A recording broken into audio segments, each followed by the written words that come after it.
مجھے نہیں معلوم کہ یہ الفاظ کس نے لکھے ہیں، مگر ہیں نایاب موتی جو اب ناپید ہوتے جا رہے ہیں۔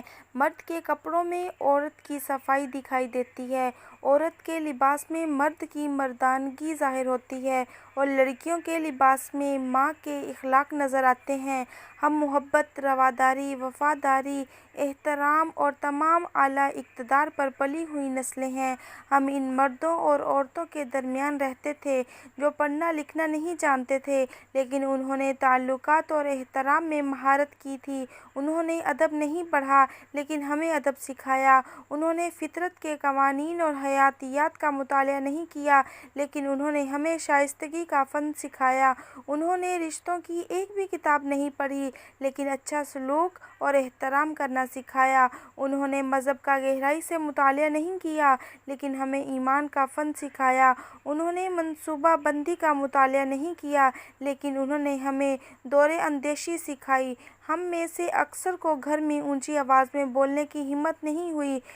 ہم وہ نسلیں ہیں جو گھر کے صحن میں بجلی بند ہونے پر سو جاتے تھے۔ ہم آپس میں ایک دوسرے سے بات کرتے تھے مگر ایک دوسرے کے بارے میں باتیں نہیں کرتے تھے۔ میری دلی محبت اور تعریف ان لوگوں کے لیے جنہوں نے ہمیں یہ سکھایا۔ والدین کی عزت ہوتی ہے، استاد کی عزت ہوتی ہے، محلے داروں کی عزت ہوتی ہے، رفاقت کی عزت ہوتی ہے اور دوستی کی عزت ہوتی ہے۔ ہم ساتھیوں پڑوسیوں کی عزت کرتے تھے اور بھائی اور دوست کے ساتھ اخراجات اور راز بانٹتے تھے۔ میری دعا ان لوگوں کے لیے جنہوں نے وہ خوبصورت لمحے گزارے اور ان نسلوں کے لیے جس نے ہمیں پرورش اور تعلیم دی۔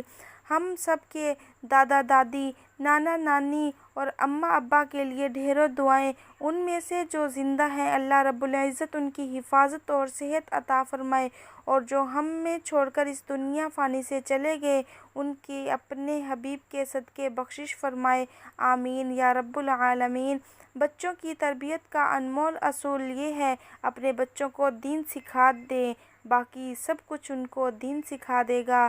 دنیا کی ڈگریاں دلانے کے لیے ہم اپنے بچوں کو کافروں کے ملک بھی بھیج دیتے ہیں لیکن افسوس ان کو جہنم کی آگ سے بچانے کے لیے 2 قدم کے فاصلے پر مسجد نہیں بھیجتے۔